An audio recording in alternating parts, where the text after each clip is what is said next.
Thank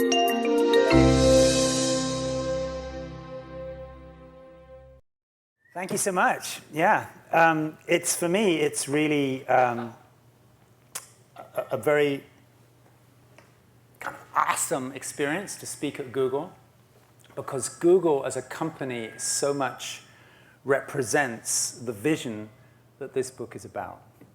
I've coached people on and off from Google over the years, and this book, in a way, is drawn very much on my experience of Googlers. And let me just explain why for a minute. Just one thing. I don't know, do you call it the 20% rule or the 20% policy, or how do you refer to that? A rule sounds a little intense, but how do you call that, the 20% thing? 20%. The 20% time, yeah. I mean, that on its own is mind-blowing. You know, I mean, that was definitely not happening in the 50s or the 60s or the 70s or the 80s, that you get to spend, as I understand it, 20% of your time doing what inspires you, doing what you feel can make a difference to the planet. Is that a good way to summarize that policy? Yeah. I mean, that is incredible. But also just the fact that there's extraordinarily good food just on the other side of those doors, and down in Mountain View, incredible recreational offerings of all kinds. This is a company that obviously, very, very obviously and overtly, is not just about people showing up to get a paycheck. It's offering an opportunity for its employees to innovate and contribute and create a meaningful life, as well as to contribute to the company. Would that be would you agree? Is that what Google's all about? Yeah. So that makes it really inspiring for me, because there are actually, I would say, relatively few companies on the planet who are so upfront and overt about wanting to create that kind of environment. So my experience of working with Googlers, but also with other people in the technology industry, is that many people find themselves, I've noticed, I'd like to know if this is true for you, many people find themselves in an interesting predicament. And I haven't worked too much. I haven't worked for a corporation where I show up and go away again. I'm more of a freelance guy. So the closest parallel I can find in my own life to what I hear from a lot of people who work for big companies is back when I was a teenager and I was dating, all right? And I was friends with this very beautiful girl. And actually, I may possibly break down and cry when I tell you this story, because it was a big deal for me. I was friends with this girl who was incredibly beautiful in every way. I mean, physically beautiful, but also just had an incredible grace about her. She was extremely kind. She was really, as far as I was concerned, she was the closest thing to God in human form. And I was a teenager, and I really liked her a lot. I liked her so much I could hardly imagine that she could be my girlfriend or I could be her boyfriend. It was just like it was an extraordinary experience to be close to her. And so this happened. We used to go to the same place for summer holidays. Our parents would drive us to this village in Suffolk on the east coast of England, East Anglia, and we would have holidays together. And we were both teenagers. And I was obsessed with, is today going to be the day I'm going to kiss? I'm not going to say her name, because this is going out on YouTube. But is this going to be the day that I'm going to kiss the object of my longing? And I remember after a few years, she said something interesting to me. She said, I really like you, but you try way too hard. Right? Interesting thing. She said, I really like you, but you're obviously you're trying way too hard. When I see you just relaxing, I really feel I want to be close to you. But when we come together, you're trying so hard that whatever it is, the beautiful things you have to offer get eclipsed by the trying. Do you get the story? And that was a very beautiful thing. And by that point, we were so close that it was like brother and sister, and all bets were off. So we just developed a beautiful friendship. But it was an incredibly beautiful lesson that has been replicated for me again and again in my life. And I wonder if you've had any similar experience, where sometimes the harder we try, the more elusive what we long for becomes. Does that make sense? Yeah? Sometimes you try really hard, and what you actually have to offer, and what the situation has to offer you dissipates a little bit. And I've noticed that same situation, I've noticed gets duplicated sometimes when you work for an amazing company. A company that has built into its policies that it wants you to thrive, and it does everything it can to provide an environment where people can thrive. And then sometimes we find ourselves just trying too hard. Does that make sense? Like, we try hard to get a promotion. We try hard to be the best person we can be, and all the time the situation is set up actually for us to relax. And in that relaxation, our greatest gifts emerge. Now, give me a little feedback, because if what I've just said doesn't sound in any way in the ballpark, I should completely rewrite the rest of the talk. Does that resonate at all? The pressure for promotion, the pressure for performance, the pressure to excel in the environment actually can sometimes negate the very best of what you have to offer. Does that make sense? Give me a little noise so I know if we're on the right page.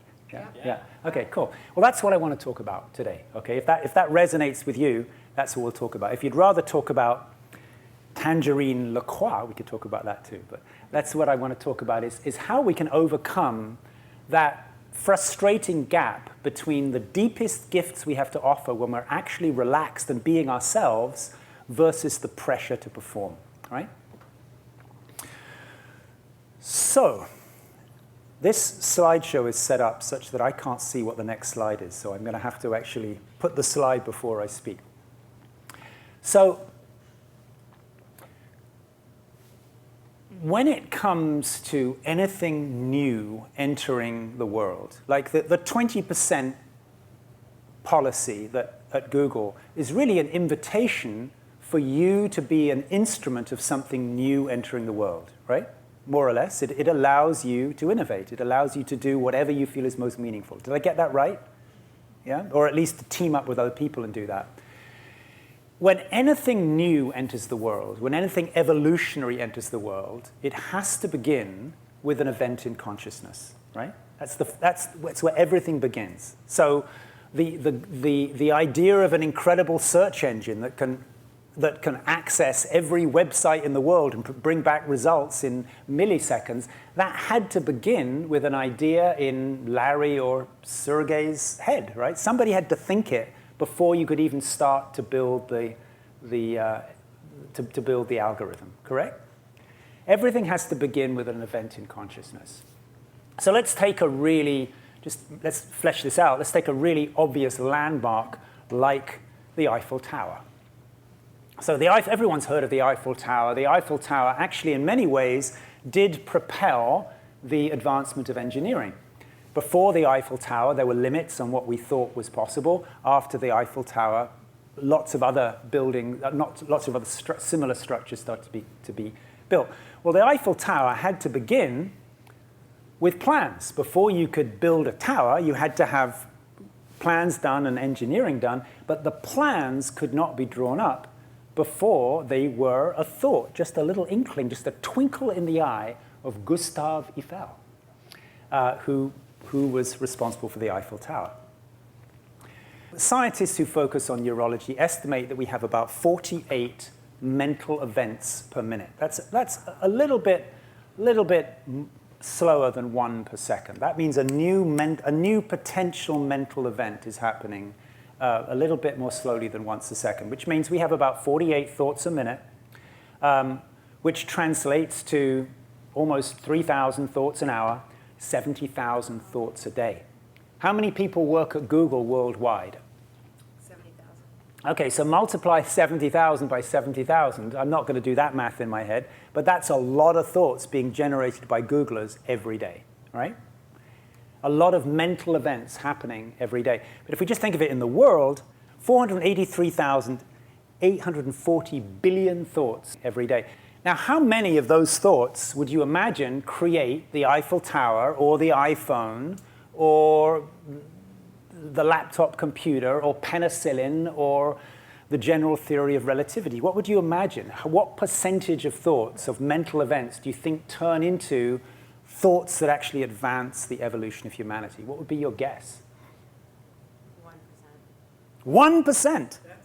That's pretty high. Think about it, what that means. If there's, yeah, no optimist. yeah, but if you look at 483,840 billion thoughts, you've only got to take off 2 zeros, and you've got 4,838 billion brilliant thoughts a year. Probably not that much, right? Not that change the world. It's probably more like, actually, even 1 in a billion would be optimistic, because that would leave us with 483,000 brilliant, life-changing thoughts a year. Even that's probably optimistic. So what you can see is that although there are all these thoughts being generated, relatively few turn into innovation. Relatively few turn into something that changes the game for everybody, right? If any one of us in this room could increase the percentage of mental events that go through your consciousness that translate into something innovative, that 20% rule would become a lot more effective, correct? So I'm going to posit to you today, based on a little research I've been doing for the last 25 years, 30 years, I'm going to suggest to you a little model that we can share, which, to the degree we've been able to test it, myself and my colleagues here, we've been able to see it's a fairly reliable way of increasing the percentage of radically brilliant, life-changing thoughts which pass through your mind. Maybe from 1 in a billion to 1 in a million. That would be an enormous increase, right? Per year, it's 176,000 trillion thoughts a year that are generated all over the planet. So that's a lot of thoughts. So in order to understand this, I want to suggest for you a little model, and like every model, it's an approximation, a little model of how we can understand thought. We can begin to think of thought in 2 ways, 2 kinds of thought. Think of it like the waves on the surface of a pond. So one kind of thought we could call horizontal thoughts. A horizontal thought means it's a thought that is generated by another thought that was already there. In other words, it's not original, it's not arising out of nowhere, it's a predictable thought that was conditioned into your mind by an existing thought. For example, let's imagine you go onto social media, like Google+, where people share things. Is that what it's called? It's called Google+. Yeah, I should know that. Go onto Google+, where people share things with each other, or any other social media platform, some of which I probably shouldn't mention in the room. But you go onto a social media platform and you see somebody's put, one of those pictures of a really old person's hand holding a baby's hand. You go, oh, how sweet, share, like, comment, And then, or maybe there's a sunset and somebody's put this kind of thing like a heart superimposed on the sunset. Oh, how beautiful, share, like, heart, etc. Or, one of the things I can never understand, there's a picture of a rock in the desert. Maybe you can help me out with this. There's a picture of a rock in the desert, and there's a guy wearing a business suit jumping off the rock in the desert. I've never figured out why is this guy wearing a business suit just jumping off a rock in the desert, but never mind, share, like, So anyway, you go on to social media, and you find an image of a sunset, and superimposed in some of that writing you can do in one of these apps, it says, before you complain about anything in your life, count the things you can be grateful for. You go, oh, it's wonderful. Before you complain, count the things you can share, like, heart, like, comment, you see. And that evening, when your partner comes home, you say, how was your day? And your partner says, it was terrible. I mean, I left home late for work. I got stuck in traffic. There was some kind of accident. I got to the office late. There was a meeting which I had to come into in the middle of the meeting. The first thing I said is, where's the report? I searched around. I left home too quickly. I didn't have the report. It was incredibly humiliating. I had a bellyache the whole day. I got a parking ticket. On the way home, I had a flat tire. It was like the worst day ever. But you remember that little thing that you saw earlier in the day on social media, and you say, well, honey, before you complain about anything in your life, remember what you can be grateful for. However, this is not an authentic, original, innovative response to the situation. It's just regurgitating a thought that you read earlier in the day. And it doesn't get exactly the response you were hoping for. In fact, it might even earn you a slap, you see. So that's an example of a horizontal thought. It's not original. It's not responding with genius and creativity in an unexpected way to the familiar. It's just regurgitating something you've heard before. It's hard to measure these things, but we could guess that almost all thoughts are like that. Almost all thoughts are just repeating something that has been programmed into us, correct? But then there's another kind of thought. A thought which is quite rare, which doesn't get generated by a preceding thought on the surface. It arises from deep within us. And of course, it requires us to be connected deep within us in order for that kind of thought to happen.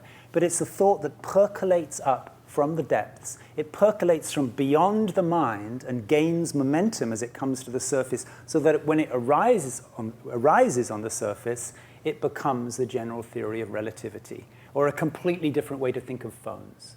Or it becomes a way to end global warming. It becomes a way to cure cancer. It becomes something, a way to think of things in a way that we've never thought of them before.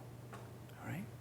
Now, if we had a way, if all of us in this room, if we had a way to have more of these thoughts that bubble up out of a mysterious source and give birth into the world through us, we would benefit from that in many ways. Is that true?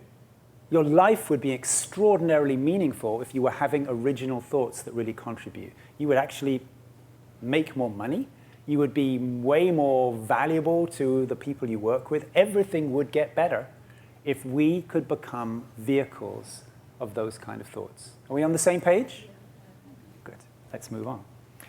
So, I've made it my business to interview a lot of incredibly brilliant people. I sought out the most innovative, brilliant people I could find in different fields, and I did extensive interviews. I've done by now, I think about close to 450 interviews. It was 420 when I finished the book, but I've done a few more since. And I asked them questions to find out what are the ways that people live who are incredibly brilliant. And some of the ways they live might not have an obvious connection to brilliance, but if we find a pattern that brilliant people frequently do this kind of thing, we might start to be able to discover connections that we didn't know were there. So what I've come to discover and what I want to share with you today is brilliance becomes quite predictable. It's no longer just an accident. It becomes predictable when we can recognize that brilliance is actually the byproduct of 4 different kinds of subjective experience. 4 different kinds of subjective experience, therefore 4 different kinds of activity, and also 4 very different ways that your brain operates with different brain chemicals involved. So what I'm going to do now is I'm going to go through this cycle and explain to you the characteristics of these 4 different movements. And as you'll see, because they're so different from each other, and because they involve completely opposing value sets, right? The values in this kind of orange arrow are the opposite values of the brown arrow. In fact, anywhere you go on this cycle, the values that are represented by that position on the cycle are the complete opposite of the values and completely different beliefs about reality than the other side of the cycle, which partly comes to explain why brilliance is so unusual in the world, because it requires us to be able to contain completely contradictory values within a human life, right? So let's start. I'm going to first identify 4 positions on this cycle, something like a clock, with 12 at the top, 3, 6, and 9. When we understand the flavor of these 4 positions, then we can understand the movements. But I do want to emphasize these stations, 12, 3, 6, and 9, no one stays in any one station very long. Just like with a clock, it's not exactly 12 o'clock for very long, right? It's 11:58, 11:59, 11:59 and 45 seconds, 46, 47. It's only for a split second that it's exactly 12, and then it becomes 12:01, you see? So 12 isn't a place you stay, it's a place you pass through. Does that make sense? All right. So I'm going to describe to you 4 stations, which are just places that we pass through. So the first we could call awakening. An awakening means at least having fleeting tastes of a state of consciousness which is boundaryless. In other words, to be able to experience consciousness in its purity, when it's not focused on something with boundaries. Now this is probably the most unusual of these 4 stations. It's the one that requires the most explaining because it's not everybody's experience. It is the experience of people who have focused on mysticism, or what some people call spirituality or whatever. It becomes the focus of people who are interested in meditation, but it's not necessarily a primary focus for most people in the world. It means to become interested in the nature of consciousness itself. Now, consciousness, or awareness, can look at an object with boundaries and see, oh, it's this big, this tall, it has this color, and it can also experience the same thing in time. This was not there, now it's there, now it's there, now it's not there, not there. So we tend to experience things that have boundaries of time and space. But that which experiences the boundaries of time and space, what boundaries does that have? Right? And if we say, well, that also has boundaries, it's this big, then you can simply ask, well, okay, so if you're aware of this big, who's aware of that? And that boundary is going to drop away, and there's going to be the revelation of something which has less boundaries. If that process continues, you have the same experience as when you walk over to the window and look directly upwards. And what do you see? If you look through the buildings and through the trees, what do you see? Help me. Hmm? That again? Horizon. Or you see, if you look straight up, you see the sky, right? And what is the sky? Tell me, how big is the sky if you think about going that way? It's limitless. Limitless, right? Which actually, I don't know about you, but it kind of blows my mind. If I try and grok the fact that you could keep going forever and there's no edge to it, it's almost impossible for your mind to understand that. That's what happens at 12 o'clock. Except instead of going out of the building and looking up in the sky, you look internally to your own nature and discover that the nature of consciousness itself, when it's not trapped in an experience, the nature of consciousness itself is limitless. Just curious, because many people have explored this in one way or another already. Just let me see for a second, how many people feel you've had at least a taste of that in your life? A taste of when boundaries dropped away and there was something kind of limitless. It can happen in meditation, it can happen bungee jumping, it can happen making love, it can happen in all sorts of ways. The boundaries drop away and you feel free in your consciousness. Yeah? So that's 12 o'clock. The next station is at 3. And 3 now is a different kind of subjective experience, a different kind of brain chemistry, and it's characterized by creative flow. A lot has been written about flow in the last years. People have been documenting flow states. I would suggest to you today that a flow state is only a part of brilliance. It's an essential part, but if we focus only on flow states, we become incredibly creative, but not necessarily brilliant in terms of results. So creative flow is highly pleasurable. It's where energy is flowing through you. You don't have to do anything. It's the musicians jamming together and they're just being played by the music.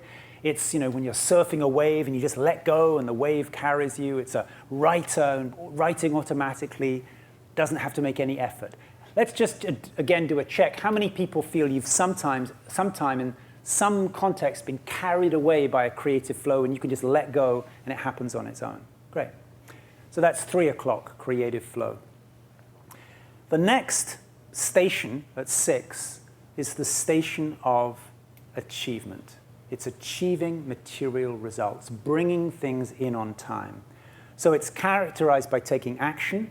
It's characterized by boundaries of time and space. And that way, it's the opposite of 12. Remember, 12 was boundaryless. 6 is all about boundaries. It's about budget, agreements, contracts, deadlines. It's all about operating within limits. And it actually very often creates stress, because having to put yourself within boundaries and operate within boundaries and you might be late, it creates a noradrenaline response in the brain and an adrenal response in the kidneys. And finally, the last position is actually, it is difficult to explain just as one place. It's a journey, which begins, which we'll explain why in a minute, it begins with feelings of limitation and regret. It begins with feelings of, I could have done better. And that's not only a thought. I could have done better is also that sort of sinking feeling in your chest. It's a feeling of shame, which if you live in shame and you can't get out of it, it's toxic, right? If you live in habitual shame, that's not a good place to live life. But on the other hand, if you never feel shame, or if you never feel regret, there's no learning. Do you agree? Shame also has a healthy function in our lives. So the journey from 6 to 12 is a journey from regret. I messed up, I could have done better, I can't believe I did that, I was rude and abrasive, I burned myself out, I burned other people out, and it moves through to 9 o'clock, which is a place of self-forgiveness, of learning, of humility. Now, in fact, to speak of these as stations is slightly misleading because you don't stay in any one place for very long. You're constantly in movement. So let's look at the movements. The first movement, the orange movement, and incidentally, at any point, if you start to examine your life, or as I'm a coach, I examine other people's lives for them. If you start to look at your life at any moment, you will find yourself somewhere in one of these four movements, okay? Now, we'll find out in a moment, you may have a preference for some parts of the cycle over others, and that creates an imbalance in brilliance. But at any moment, you can find yourself sitting somewhere in one of these four movements.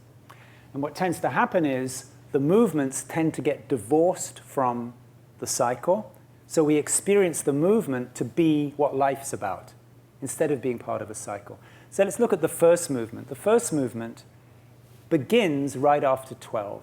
It begins right after that moment of boundaryless transcendence or a deeply meditative state. And it begins with the finest impulses of creative tremor. That's long before it's become a thought or a clear idea. It's just the faintest tremor, like a perfume carried over the wind from far away. Just something in the air, just like a faint melody.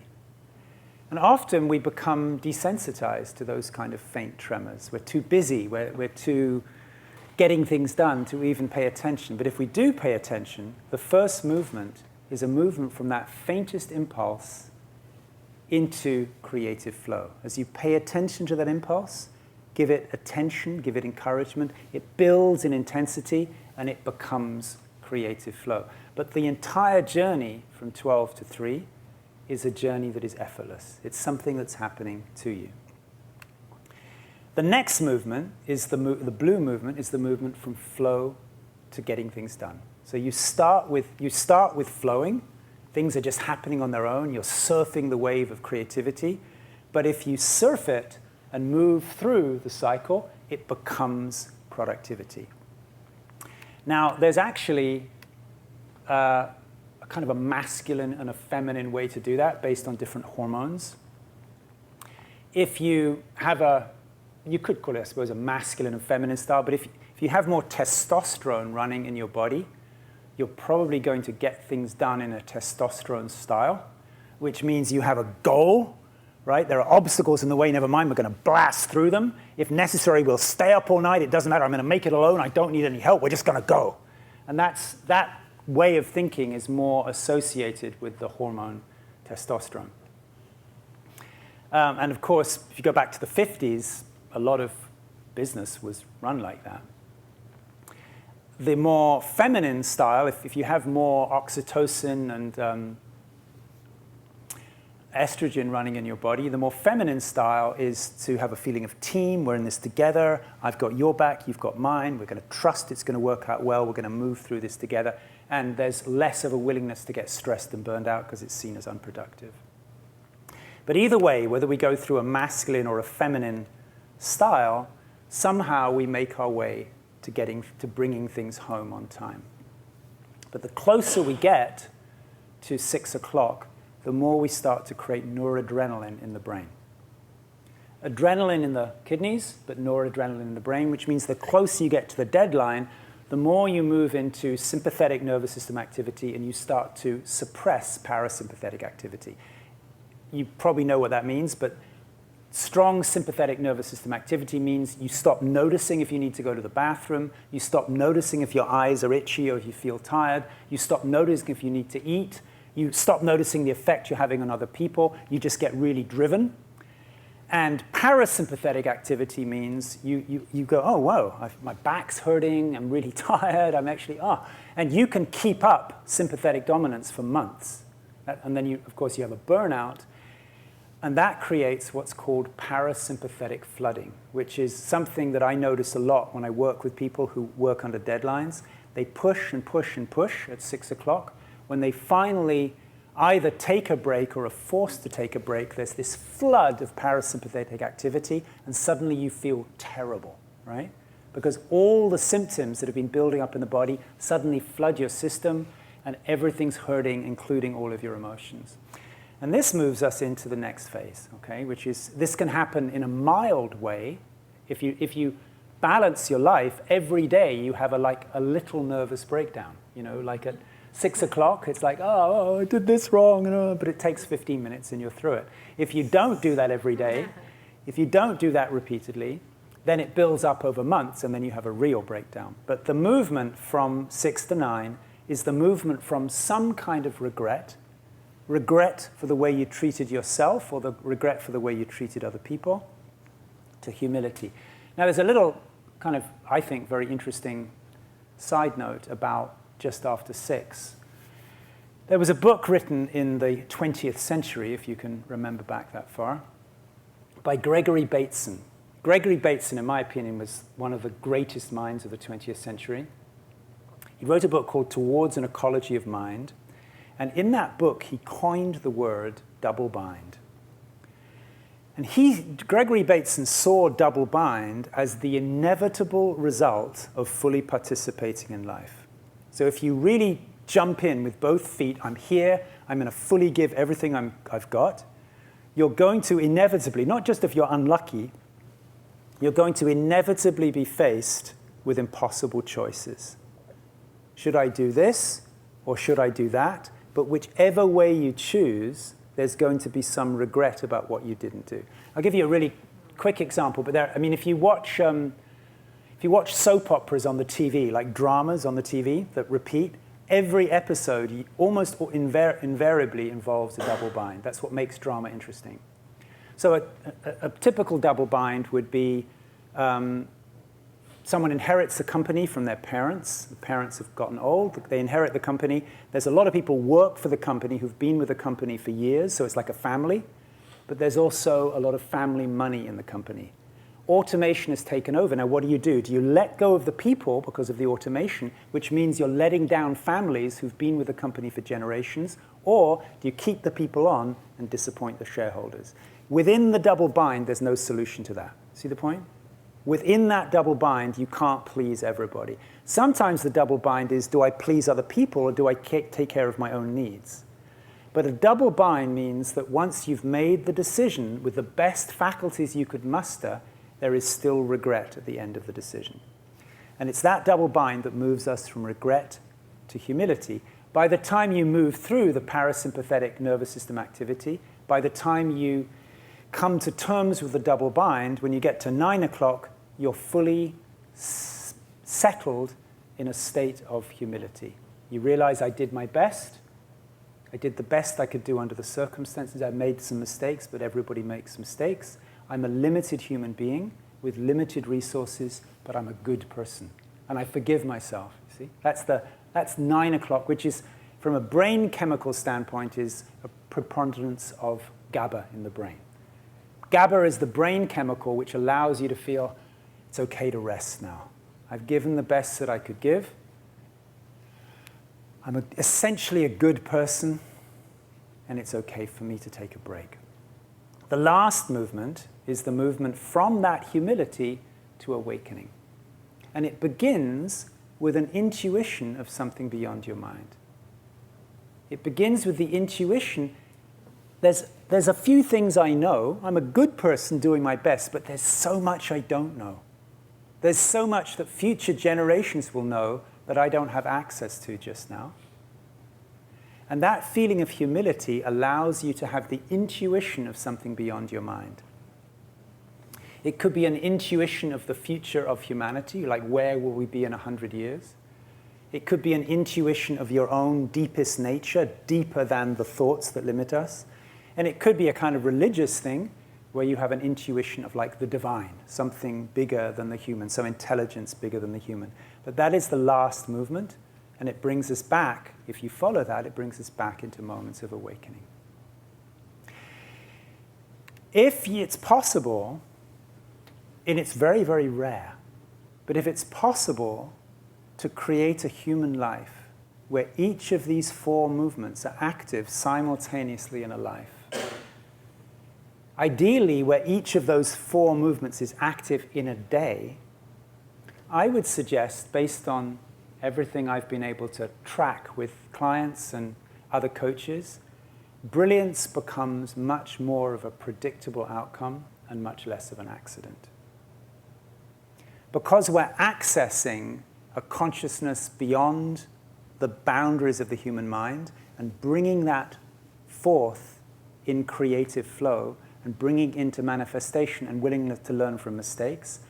When those 4 phases are active, brilliance becomes much more likely. And the corollary is true, that when I've interviewed brilliant people, you can find evidence of all of those 4 phases in their lives. So you can, the book that you have on your seat gives a lot of examples of that. We've got a hard finish at 1 o'clock? Yeah, okay, I'll move on through. So everything I've described to you so far is kind of nice in theory, okay? It's a great theory, a great model. In actual fact, you find almost nobody living all 4 of those phases in a completely balanced way. It's a little bit like you go to the acupuncturist, and theoretically, there is qi flowing through all of the meridians in the body. But actually, if you've ever been to an acupuncturist, if you go to the acupuncturist, they measure your pulses, they're going to say, oh, there's a little deficit in the liver, a little buildup of energy in the spleen. I've never been to an acupuncturist where they said, oh, everything's perfectly balanced. And I don't know if anyone's ever been to an acupuncturist and been told that. The nature of the human body is there's always some excess and some deficiency. Well, in the same way, when we actually come down on the ground and work with human beings, instead of this, we see that, you see? Instead of the free flow of these 4 movements, we actually see various kinds of blockage, which is kind of depressing news, I suppose, relative to our brilliance, but relative to our potential, it's very good news. It means we can actually start to map the nature of blockage. And when we're able to accurately understand the nature of blockage, it means, very simply, at any particular moment, either you are being completely brilliant, you're being Einstein, or we can diagnose some kind of blockage. You see? It's very helpful. Right? It's very helpful as a coaching method, because either you are just wowing everybody, it's just flowing through you, like genius is just like flowing everywhere, or something is blocked. And this has become more and more and more accurate in the way that we coach. We can go, wow, you can actually, once you recognize the flavors of blockage, it becomes very easy to diagnose the blockage and then to be able to free it up. So we've been able, as a group, there are a couple of my colleagues here today, we've been able to map 4 kinds of blockage, right? And the 4 styles of blockage exist everywhere in the cycle. So the first is addiction. Addiction means that we fixate on one part of the cycle and we say, this is what life is. The rest of it doesn't exist. Life is about this. So you could get addicted to flow, right? You could get addicted to flow. I just want to flow and flow and flow and flow and flow. Never mind about achieving anything. Never mind about learning. I just want to be in flow. That would be an addiction. So you can get addicted to awakening. That would be a kind of spiritual life where all you want is just limitless consciousness. I don't ever want to open my eyes, just like more and more Om Mani Padme Hum. See, that would be a spiritual addiction, which is actually a possible thing. See? So addiction means that you pick out one part of the cycle, and that's where you choose to live. Now, equally, that can express itself also as judgment. And judgment has a different flavor to it. Judgment would mean that you develop a kind of disdain for a certain part of the cycle. I can't believe people do that. So you could actually imagine 2 people, one addicted to a part of the cycle, the other one in judgment of it. I teach a lot in Germany, so I usually tell the story as two German brothers, that there's two German brothers, they graduate from university, and Hans is a very practical guy. He gets a job with Mercedes, he's an engineer, he rises up through the ranks, he's driving a great car, he's got a big house, a lot of money, he's like, Hans is doing great. But Wolfgang says, I don't want any of that. He goes off to India. He changes his name to Swami Shri Shri Satchidananda Maharaj Shri Ji Jai Jai. And he comes back in orange robes and beads and everything. And they meet. After a few years, they meet. And there's Hans in his fancy car and his fancy house, and everything's great, and the yacht and multiple houses. And there's now Wolfgang as the Swami. And Wolfgang says to Hans, what are you doing? What are you doing with all this stuff? You're not even a human being anymore. You're a human doing. You're a human achieving. You're a human having. You need to find God, see? Because Wolfgang has a judgment of 6 o'clock. He has a judgment of accomplishment. But meanwhile, Hans says, what are you doing in India? Why are you wearing all that weird stuff? What's in India? Is there like a business opportunity there or something? Because I don't get it, why you're wasting all your time with that. They have conflicting values where each one thinks that the part of the cycle where they live is the purpose of life, you see? And most people you meet, when you come to recognize the possibility of this cycle, most people you meet have given an inordinate importance to one part of the cycle at the expense of the rest. Right? So that's judgment. Judgment means you look at one part of the cycle and you go, I can't believe anybody wastes their time with that. You see, and you could do that with anywhere on the cycle. The next kind of blockage is called aspiration resistance. And that means you look at somebody doing something and you think, that is amazing. It looks like a magician pulling a white rabbit out of a hat. How did you do that? I want to learn to do that. That's incredible. But you can never do it yourself. So let me give you a quick example. Let's take aspiration resistance in the brown arrow, right? Aspiration resistance would mean you're going up to Marin. You're going to on holiday to the wine country. That sounds great. Oh my goodness! And you just went for a massage, and you're going to Hawaii next week. Wow, I so admire you. I really want to learn to take care of myself too. I'm going to do that next month. But this weekend I've got to work late because I've got this big deadline, you see. So that would be aspiration resistance. You're not in judgment. You think it's great to rest. You just never go around to it yourself, you see. Equally, we could go back, you see, on the blue cycle. That would be the artist. Did I ring any bells there? Okay. That would be the artist who goes like, you've actually managed to finish your novel? How did you actually finish it? Well, how much have you written? 783 pages. I'm only halfway through. You see, because that's someone addicted to creativity. They want to, want to create. Getting something finished at 6 o'clock looks amazing, but you can never pull it off. The last kind of blockage is called looping. And that's where you become a specialist in one part of the cycle, and you just go round and round and round and round and round in that little tiny area. For example, like an editor.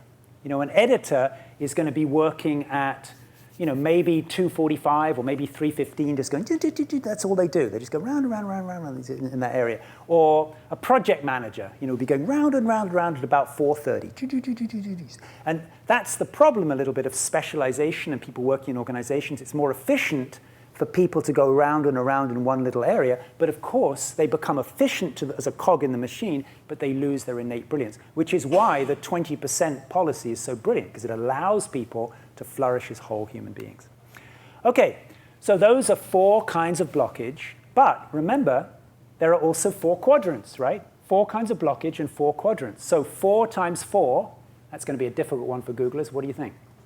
16. 16 kinds of blockage, right? So it means, as coaches, we can now recognize the distinct flavor of 16 ways that brilliance gets blocked. Isn't that great? 16 unique styles, and you start to be able to smell it. It's like, I don't know if you drink wine. Personally, the only distinction that I'm aware of with wine is red and white. I know the difference between red and white, but when they say, it's a Merlot, it's not a Chardonnay, it's a Merlot, I don't know the difference. It's red wine or white wine. I'm a Philistine with wine.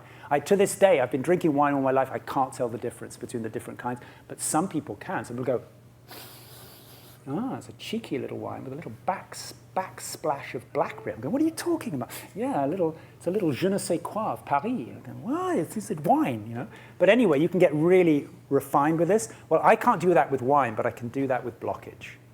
When I coach somebody, and all of us were getting more and more skilled at it, you can smell the exact which one of these 16 flavors is happening. So let's just move on to the last piece of this, which is the way all of this becomes really, really helpful is we have a project going called the Radical Brilliance Project. And we are able, because more and more people are involved in this now, we're able to actually map practice.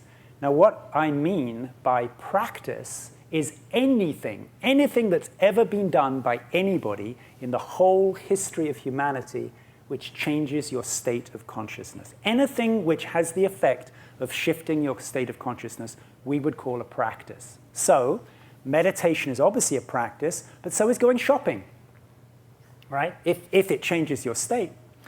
So is going swimming, so is making love, so is having a glass of wine. Under the right circumstances, anything could be a practice. But what we see now, as the more this cycle becomes accurate and verifiable in experience, we realize anything that any human being has ever done in the history of all of humanity, anything we have ever done that was intended to change consciousness fits somewhere into this cycle.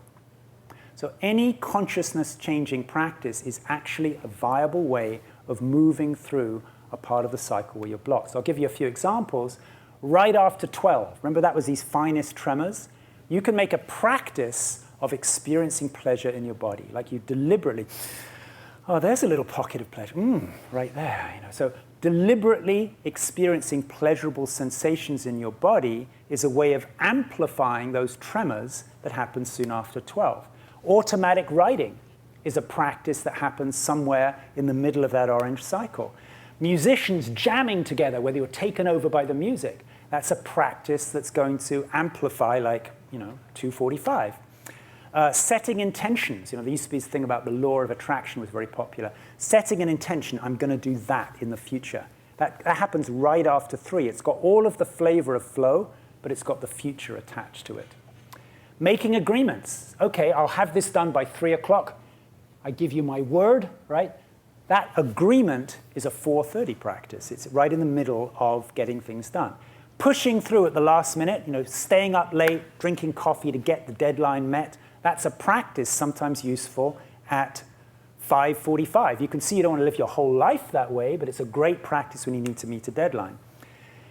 Right after 6 o'clock is a very, not a very popular practice, but deliberately feeling pain. Stopping.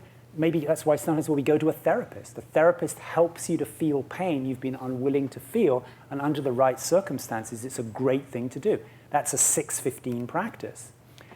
Making atonement, very popular in the 12-step movement. Writing letters, I'm really sorry I did this 30 years ago, I really feel bad about it. That's a repairing practice at 7:30. Self-forgiveness, going for a walk and really thinking about that you're essentially a good person and getting in touch with your essential goodness and forgiving yourself. That's like an 8:45 practice. And in the last segment, prayer, where you feel very separate from something outside yourself, but you ask for help. That would be a practice right after 9. Meditation would be a practice or the beginning of meditation, like Hinayana meditation. But as we get closer to 12, there are practices designed to just push you over the edge. Like, for example, the Dzogchen teachings in Tibetan Buddhism, or the self-inquiry method of Ramana Maharshi. So that's the power of practice. And you can start to see now the way that all this works is if your intention in life is brilliance. There's a lot of ways to live life. You could live your life for pleasure. You could live your life for money. You could live your life for fame. You could live your life in all kinds of ways. But if you get just a little taste, in German, they call it a Geschmack, which I think is a much better word than taste. But if you just get this little taste of the possibility of a life of contribution, and Google offers you this incredibly generous opportunity with the 20% thing, a taste of what it's like to live a life of contribution to the grandchildren of your grandchildren, contributing to the quality of life of people who are not yet born. When we get a little taste of that, it becomes a positive addiction. You understand what I mean? When you get, if you drink alcohol, it's a negative addiction. You drink more alcohol, you smoke more cigarettes, go, oh, I don't want to be doing this. But contribution is a positive addiction. The more you contribute and serve other people, the better you feel about yourself, the more energy you have, the more money flows on its own without you having to do anything about it. Contribution is a positive addiction. The more we live a life of contribution, the more we become interested in fostering this quality of brilliance, the more we become interested in helping it along. And hopefully what I've shared with you today is a very practical, repeatable, verifiable way of doing that. Thanks for listening today.